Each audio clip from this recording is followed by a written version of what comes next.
Hey everyone, this is Indra Vikram. Welcome to social school. आज के video में हम क्या पढ़ने वाले हैं? सबसिस्टेंस स्ट्रेटजीज के बारे में पढ़ने वाले हैं। अब ये काहे की स्ट्रेटजीज हैं? पिछले लेक्चर में आपने जो समझा है उससे एक कदम आगे की बात है इसमें। तो पिछले लेक्चर में आपने क्या समझा? पिछले लेक्चर में आपने समझा बिगिनिंग, हड़प्पन सिविलाइजेशन की शुरुआत कैसे होती है और उनका जो सेटलमेंट है उसके इमरजेंस की जो बात थी वो हमने की थी लास्ट लेक्चर में, कि किस तरीके से ग्रेजुअली छोटे छोटे सेटलमेंट्स जो हैं वो इमर्ज हुए अराउंड 2600 बीसी। ओके, तो ये बिगनिंग बहुत अच्छे से समझ में आ गई होगी। तो अब हम जानेंगे उनके सबसिस्टेंस स्ट्रेटजीज के बारे में, यानी उनकी लाइवलीहुड, फूड हैबिट्स और इस तरीके की बाकी चीजों के बारे में।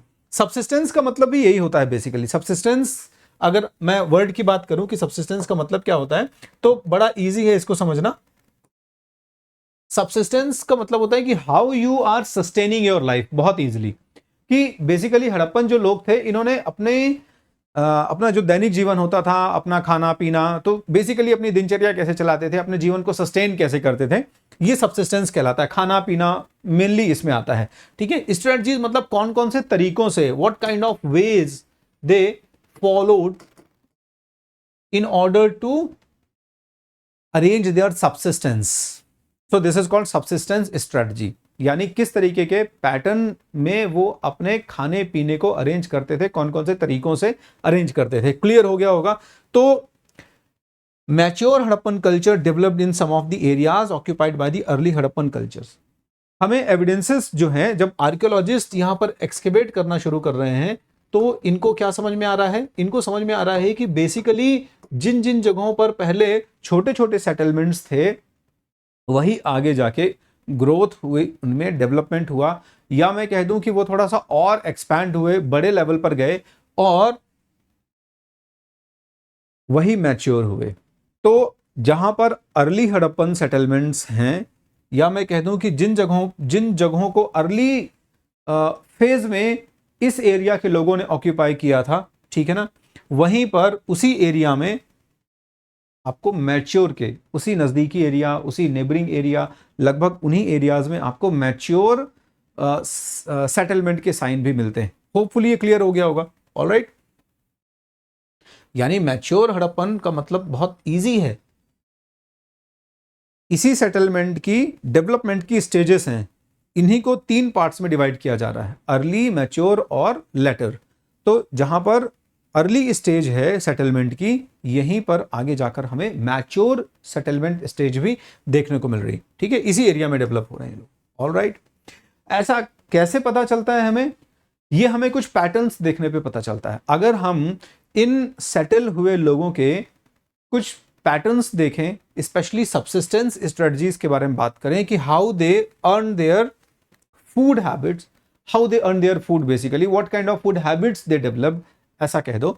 ओके, तो हमें उसमें बहुत सारे कॉमन एलिमेंट समझ में आते हैं। So both the mature and the early Harappan people shared common elements including subsistence strategies. मतलब बर्तन वगैरह में तो बहुत सारी सिमिलैरिटीज दिखती है, ऑर्नामेंट्स में, पॉटरी और वेसल्स में, बर्तनों में बहुत सारी सिमिलैरिटीज दिखती हैं। ठीक है, लेकिन उसके साथ साथ उनकी सबसिस्टेंस स्ट्रेटजीज जो हैं, उनके खाने पीने के जो पैटर्न हैं, फूड हैबिट्स हैं, किस तरीके के प्लांट्स को कंज्यूम किया उन्होंने, कौन कौन से एनिमल बेस्ड प्रोडक्ट्स को उन्होंने कंज्यूम किया, तो ये सारा कुछ पैटर्न हमें सिमिलैरिटी दिखाता है। तो जो हड़प्पन्स हैं बेसिकली, इनकी जब स्टडी की हुई और डिटेल में, तो जैसे मैं कह दूं कि इसमें 2 तरीके के लोग इन्वॉल्व हुए। बेसिकली आप देखोगे प्लांट एंड एनिमल प्रोडक्ट। तो कैसे पता चला कि प्लांट एंड एनिमल प्रोडक्ट? हमें इसके रिमेन्स मिले होंगे, ऑब्वियस सी बात है। तो इसके रिमेन्स को बाद में, अब आर्कियोलॉजिस्ट जो होते हैं, इसमें भी बहुत सारी कैटेगरीज होती हैं। जू आर्कियोलॉजिस्ट हो सकते हैं, आर्कियो बॉटनिस्ट हो सकते हैं। ठीक है, जू का मतलब होता है एनिमल, जूलॉजी। तो जब जूलॉजिस्ट मतलब, जू का मतलब एनिमल, लॉजी का मतलब study, those who study animals, तो they are expert in understanding the animals. ठीक है, उनको बहुत अच्छे समझ जाएंगे किस तरीके का एनिमल है, कैसे यहाँ पर जो है वो आया होगा, ये सारे पैटर्न्स को बहुत अच्छे समझ जाएंगे। ऐसे आर्कियो बॉटनिस्ट होते हैं, तो वो प्लांट्स के जो पैटर्न है उनको बहुत अच्छे समझ आते हैं, उनकी एज को बहुत अच्छे से समझते हैं। साइंटिफिक टेक्निक्स होती हैं जिनके थ्रू इसको समझना आसान होता है, इसको पता लगाना आसान होता है। तो आर्कियोबॉटनिस्ट और आर्कियोलॉजिस्ट जो हैं, इन लोगों ने ये आर्कियोलॉजिस्ट और हिस्टोरियंस की हेल्प करी ये समझने में कि बेसिकली द हड़प्पन पीपल्स और the people who got settled in the Indus valley, they consumed plant and animal based product. तो बहुत सारे प्लांट और एनिमल बेस्ड प्रोडक्ट का सिंपल सा मतलब है कि ये अनाज वगैरह खाए होंगे, बहुत सारे ऐसे अनाज प्लांट बेस्ड ही हैं, ठीक है। बहुत सारे एनिमल प्रोडक्ट्स, तो डेयरी प्रोडक्ट्स हो सकते हैं उसमें, मीट भी हो सकता है उसमें, तो ये एनिमल प्रोडक्ट्स हो गए। तो प्लांट और एनिमल बेस्ड प्रोडक्ट्स को कंज्यूम करते हैं। आज के डेट में भी हम वही खाते हैं बेसिकली, दुनिया में इसके बाहर कोई नहीं गया है, ठीक है। मतलब कुछ ही कुछ है जो पता नहीं, शायद कुछ और ही खाते होंगे, लेकिन अब बैक्टीरिया और इन सब को छोड़ दो, या फिर मेरे ख्याल से जितने भी लिविंग ऑर्गेनिज्म है वो इधर दे आर कंज्यूमिंग प्लांट और एनिमल प्रोडक्ट्स, इसके बाहर शायद कुछ है भी नहीं, ठीक है। आपके जहन में कुछ आ रहा हो ऐसा, अभी मेरे जहन में नहीं आ रहा, आपके जहन में आ रहा हो तो आप नीचे कमेंट कर देना। बल्कि तो plant and animal based products को ये कंज्यूम करते थे बेसिकली। हमें और इसके डीप एविडेंसेस मिलने शुरू होते हैं। कैसे? तो कई जगह पर चार्ट ग्रेन्स और सीड्स के एविडेंसेस मिला। अभी क्या होता है, आपने देखा होगा कि जब आप किसी चीज को कंज्यूम करते हो तो उसके पहले जब उसको थोड़ा सा उसको आप भून लोगे, ठीक है ना, रोस्ट कर लोगे, तो रोस्टेड सीड्स जो है या ग्रेन्स के एविडेंसेस मिले हमें अनाज के, भुने हुए अनाज वगैरह के, ठीक है। जला हुआ टाइप का जो अनाज होता है इसी को हम कहते हैं चार्ट ग्रेन्स, ठीक है। तो बेसिकली इसके एविडेंसेस मिले हैं अलग अलग जगहों पर, तो इसका मतलब कंज्यूम किया होगा, ऑब्वियस सी बात है, और तो कुछ है नहीं, पकाया होगा वहां पे, तो वो उसके रिमेन्स मिले हैं वहां पे। तो किस किस तरीके के ग्रेन्स बेसिकली हमें मिले हैं?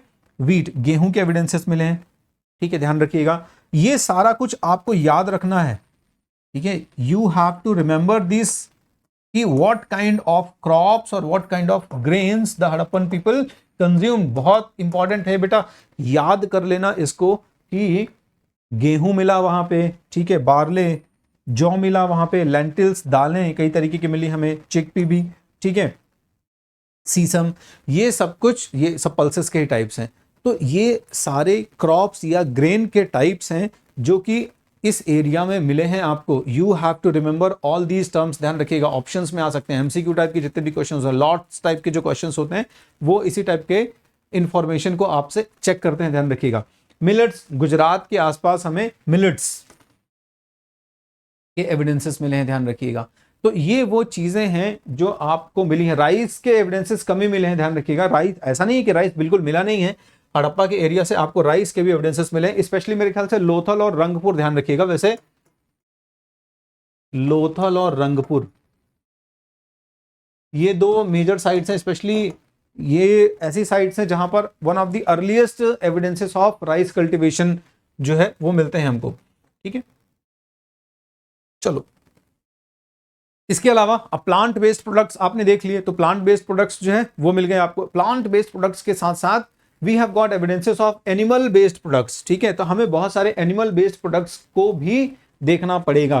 तो एविडेंसेस से ये पता चलता है कि Hadappans either they were rearing such animals and they were consuming then the products of these animals, तो उनको पालते रहे होंगे और फिर उनके जैसे मिल्चिंग एनिमल्स हो गए, है ना, गाय भैंस। तो कैटल्स के एविडेंसेस मिले हमें, इनकी बोन्स मिली हैं वहां पर, ठीक है, बहुत बड़े पैमाने पर इनकी बोन्स मिली हैं। इनकी बोन्स की स्टडी से फिर समझ में आया कि अच्छा these are the bones of the cattle. अच्छा, इसके बाद आप आगे जाके देखोगे आपको तो एविडेंसेस में मिल रहे हैं बुलक कार्ट्स में, बुलक्स जो है वो बने हुए हैं, टेराकोटा के टॉयज, टेराकोटा एक तरीके की क्ले होती है। आगे जाके हम इसके बारे में बहुत अच्छे से, मतलब ये बुलक कार्ट के बारे में पढ़ेंगे भी। तो कैटल्स के एविडेंसेस मिलते हैं आपको। कैटल्स मींस यही गाय, बैल, बछड़े, okay, cow, ox and the calfs, so they includes the cattle. आपको एविडेंसेस मिलते हैं कैटल्स के। बफेलो के एविडेंसेस मिलते हैं यहाँ पे, बोन्स मिली हैं, क्लियर है। शीप और गोट, तो ये हो सकता है पालते भी रहे होंगे और पालने के साथ साथ इन एनिमल्स को मीट वगैरह इनका कंज्यूम किया गया होगा। पिग, तो ये 5 एनिमल्स हैं, ध्यान रखिएगा। दीज आर दी 5 एनिमल्स जिनके एविडेंसेस हड़प्पा में मिलते हैं सबसिस्टेंस प्रैक्टिसेस या सबसिस्टेंस स्ट्रेटजीज के अंदर। तो ये एविडेंसेस रिलेट करते हैं कि these animals were reared and might be their products were consumed, इनके प्रोडक्ट्स को कंज्यूम भी किया गया होगा, ठीक है। इसके साथ साथ कुछ वाइल्ड एनिमल्स के भी एविडेंसेस मिलते हैं। अब ये क्लियर नहीं है कि देखो ये जो वाइल्ड एनिमल्स हैं इनको हड़प्पन्स ने हंट किया होगा ठीक है, इनकी हंटिंग करी होगी, या आसपास के एरिया में कुछ हंटिंग ट्राइब्स रही होंगी, ठीक है, हंटिंग ट्राइब्स जो पर्टिकुलरली एनिमल्स को हंट करने के लिए जानी जाती रही होंगी, तो उनसे इन्होंने मीट वगैरह एक्सचेंज किया होगा, ठीक है, इन वाइल्ड एनिमल्स का। तो we are not sure about it, क्योंकि जैसा कि मैं पहले भी कह चुका हूं, हड़प्पा के बारे में हमें एकदम टू द पॉइंट जो इंफॉर्मेशन है वो इसलिए नहीं मिल पाती है, मतलब इनकी डेली प्रैक्टिस से रिलेटेड की बात कर रहा हूं मैं, क्योंकि हिस्टोरियंस ने बहुत कोशिश की कि जो डेली लाइफ के पैटर्न्स हैं इनको बहुत अच्छे से स्टडी किया जाए, जैसे मेसोपोटामिया में हुआ, क्योंकि हिस्ट्री खोजने वाले जो लोग थे जो हड़प्पा को खोज रहे हैं ना, यही इसी तरह के लोग, यही यूरोपियंस बेसिकली मेसोपोटामिया के एक्सकेवेशंस वगैरह में भी इंक्लूडेड हैं। तो मतलब कहने का कि इनके पास जो एक्सपीरियंसेस हैं वो मेसोपोटामिया के एक्सपीरियंसेस हैं। तो मेसोपोटामिया में हमें जो हिस्ट्री पता चलती है वो बहुत कुछ day to day life patterns की भी पता चल जाती है, क्योंकि उनकी लिखी हुई बातों को हम बहुत अच्छे से पढ़ पाते हैं। यहाँ पर उनकी बातों को हम पढ़ नहीं पाते, अपने हड़प्पन वालों की बातों को, तो थोड़ा सा गैप क्रिएट हो जाता है।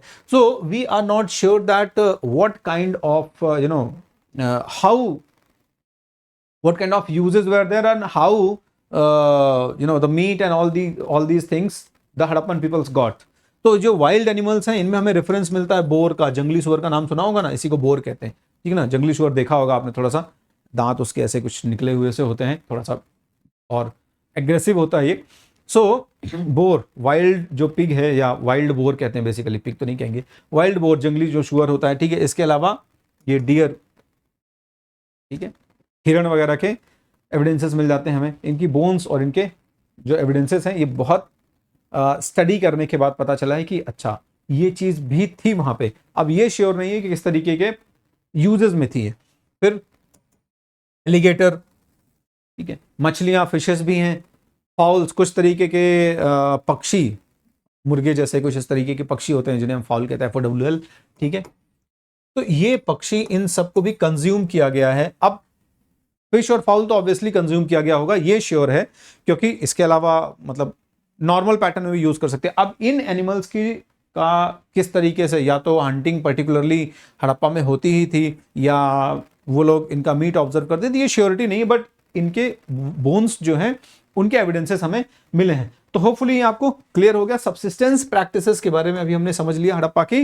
अब सब्सिस्टेंस प्रैक्टिसेस के साथ साथ अगला एग्रीकल्चर जो है टेक्नोलॉजीज हैं जिनके बारे में हम जानेंगे। तो नेक्स्ट लेक्चर में साथ ही मैं आपको बता दूं कि आपके क्लास 11th और क्लास 12th के जो बैचेस शुरू हुए हैं, जिनके बारे में आपको ऑलरेडी शायद पता है, नहीं पता है तो जान लीजिए कि क्लास 11th और 12th के डेडिकेटेड बैचेस आपके लिए शुरू हो चुके हैं। क्लास 11th का इंसेप्शन बैच है जो कि आपके लिए बहुत सारे बेनिफिट्स यहाँ पे लेके आ रहा है। डेडिकेटेड वीडियोस अवेलेबल हैं सोशल स्कूल प्लेटफॉर्म पर, आप देख सकते हैं कि किस किस तरीके के बेनिफिट्स आपको मिलेंगे इन बैचेस में। तो inception is for class 11 humanities and there is a batch for class 12th known as victory batch.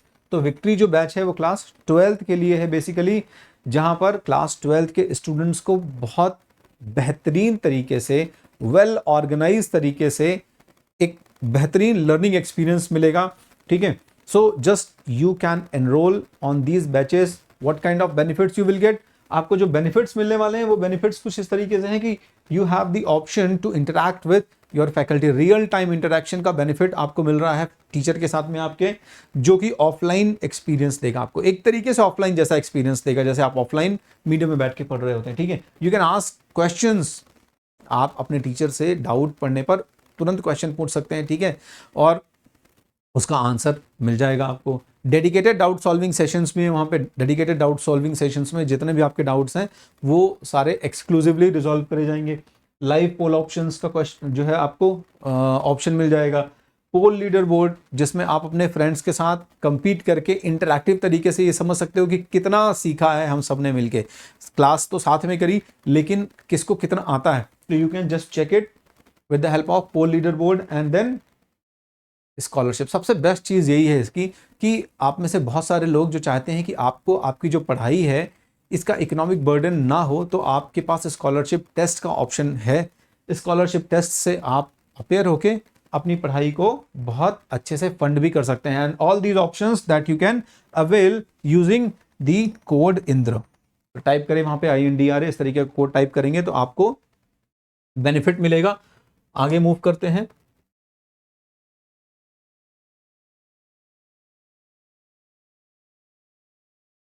Okay, so this is the end part, ये एंड पार्ट है। सो होपफुली लेक्चर आपको समझ आ गया होगा। नेक्स्ट लेक्चर के साथ में जल्दी से मिलते हैं। So till then stay tuned with social school. Thank you.